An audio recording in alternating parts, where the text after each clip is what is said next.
嗨，正如你所見，我面前這個呀，就是我去年帶你們賽博品嘗過的，由巴黎頂奢酒店出品的世界上最貴的、最有藝術感的法式甜點——車輪泡芙的家禽復刻版。沒錯，咱們今天這期視頻啊，讓我帶着你們一起把這款夢幻甜點從巴黎的櫥窗搬回到你家的廚房。千萬不要擔心怕被勸退啊，因為製作法甜其實就像打樂高積木一樣，我會帶着你們一步一步從零部件開始做起，最後再組裝成這個完整的成品。我是喜歡帶你探尋美食的周仔肉，那咱們就廢話不多說 ，Let's get started。開始之前啊，把咱們要用的黃油從冰箱裡拿出來緩着。首先，我們從第一個零部件焦糖堅果帕里內開始。這次啊，我選用的是紅皮花生，對，就是那個明明是豆類卻总冒充堅果的選手。但你別說，花生和车輪泡芙啊，是真的挺搭的。而且過年家裡十有八九都會剩一大袋，放着也是放着，不如直接把它升級成咱們高級法甜的原料。生花生先用烤箱或者空氣炸鍋，170度10到15分钟左右烤到金棕色。熟花生啊，也建議复烤個5分鐘左右，重新激發它的香气。然後用我們的无情鐵手搓掉總皮，但是千萬別把皮給扔了。待會兒它會是咱們甜點高級感的秘密武器。花生和糖的比例是2:1，小鍋裡先放糖，再加2勺水，中火熬到焦糖色，大泡結束，變為細密小泡。我們放入烤好的花生和一小撮鹽，鹹度為1.5%，小火翻炒直至花生都均勻的裹上焦糖，然後倒出來鋪平晾涼。留一部分完整的顆粒，另一部分直接用料理機打碎至流體狀。我們的焦糖花生帕里內就做好了，把它先放在一旁備用。接下来啊，是车輪泡芙的真正靈魂——絲段奶油 crème mousseline， 也有人把它叫做慕斯蓮或者穆斯林奶油。這是一種以卡士達醬為基礎發展出來的醬料，硬挺絲滑是它的特點。在我帶你們吃過的眾多法甜中啊，草莓蛋糕 fraisier、聖多諾黑和车輪泡芙都有它的影子。今天我們要做的就是加了焦糖花生帕里內的版本。拿出刚刚熬焦糖醬的小鍋，不用洗鍋，咱們先來做卡士達醬。吉利丁片泡水備用，牛奶放入小鍋中加熱，全蛋黃加澱粉攪勻，然後加入糖或者是等量的代糖，將熱好的牛奶啊邊攪拌邊倒入，然後再倒回鍋中完成糊化。此時趁熱，我們需要加入一些黃油和泡好的吉利丁片，用均质机或者蛋抽迅速搅拌均勻，然後加入咱們卡士達醬1半重量的焦糖花生帕里內。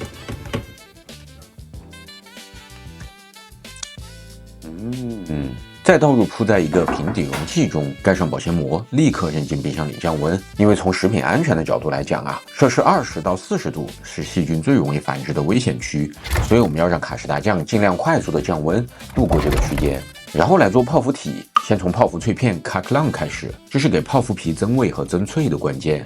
室溫軟化過的黃油、紅糖、麵粉1:1:1混勻擀成薄片。重點提示：脆片 craquelin 不能擀得太厚，一般啊不建議超過3毫米，否則烤制時會嚴重影響泡芙的發起。擀好後的麵團放冷凍定型備用。然後是泡芙麵糊 butter choux。泡芙是對烘焙新手最友好的品類之一，不過仍有3個重點啊需要注意。麵糊的原材料非常簡單。水、牛奶、黃油、麵粉、雞蛋1:1:1:1:1.5。麵粉要選擇膨脹力好的中筋粉或者高筋粉。烤泡芙的本質啊，就是一個麵糊內部水蒸氣逃逸的過程，就好比是橡膠質量好的氣球，最後才能膨得更大一樣。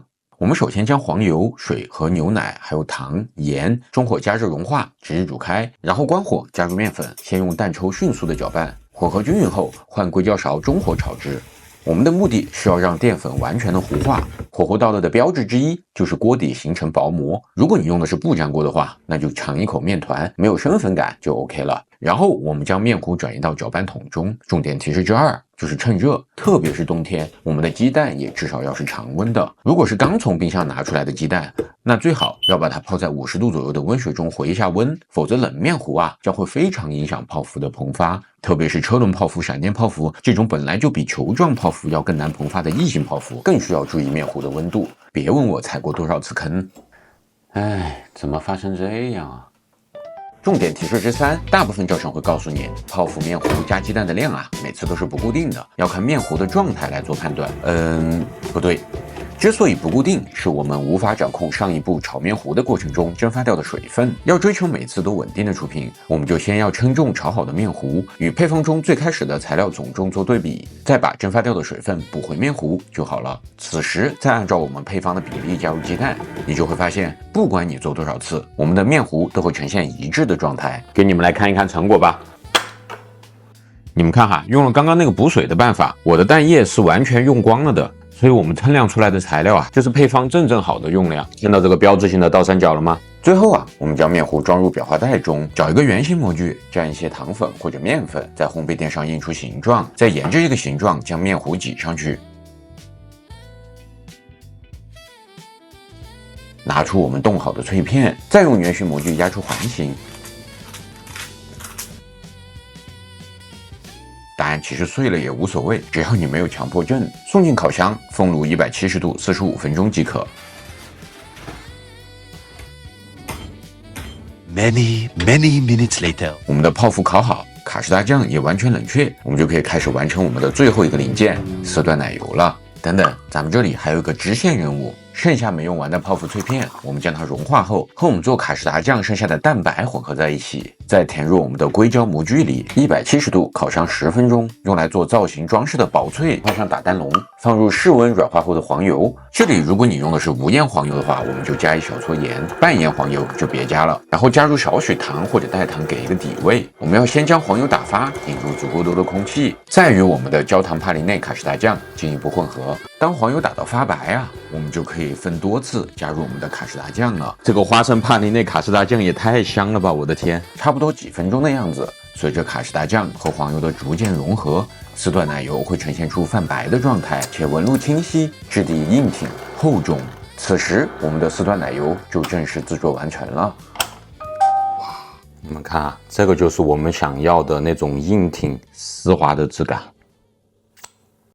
太好吃了。然後我們將它裝入一個裱花袋中，放進冰箱冷藏。一切準備就緒，我們就可以開始最後的組裝了。就跟咱們拼積木的準備工作一樣啊，我們先來核對一下零部件清單：完全晾涼的泡芙殼，然後是裝飾薄脆焦糖花生帕林內和整粒的焦糖花生，最後是我們的絲段奶油。先把咱們的泡芙皮對半橫向剖開，然後我們一層一層的往上壘。先把底部厚塗一層我們的焦糖花生帕林內，然後我們買幾顆焦糖花生，這個也是之前在瑰麗酒店那一期給到我的一個靈感哈，就是這種整粒的焦糖堅果在車輪泡芙裡邊會有一個巨大的口感提升，就確保每一口都能夠有一個焦糖花生吃到。然後就要來擠奶油了，它決定了咱們的車輪泡芙顏值天花板到底能有多高，所以要有耐心的、小心的、慢慢的來。你們可以看哈，這個絲段奶油是非常非常的硬挺的。我們先這樣擠個3層，讓它有一定的高度。然後我們從下往上這樣給它來一個包邊。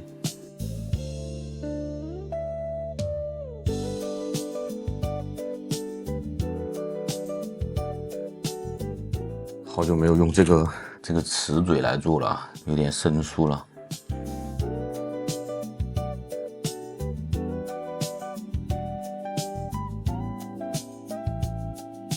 然後蓋上我們的泡芙頂。這個時候啊，我們要再做最後一步操作，放一些帕林內作為粘合劑，把我們烤的脆片給粘上去。再最後再來一些焦糖帕林內，做最後的點綴，沾幾顆我們的焦糖花生上去。然後還有一個東西啊，不知道你們還記不記得，從一開始我就告訴你們要留下來的花生皮。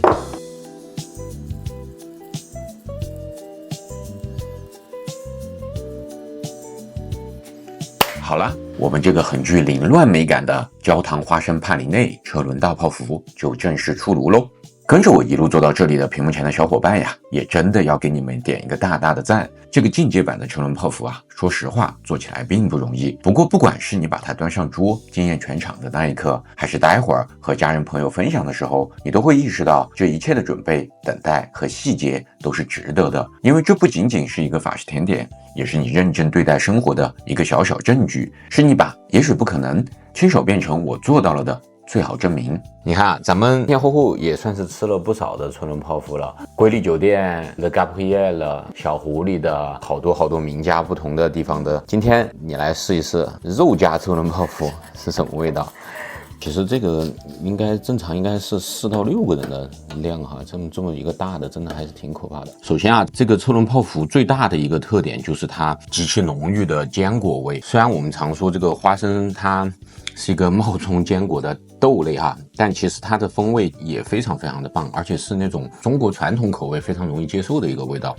当然还有一个原因是因为这期视频春节期间想要学制作，在家里露一手的小伙伴，正好就可以用你们过年剩下来的花生作为原料了。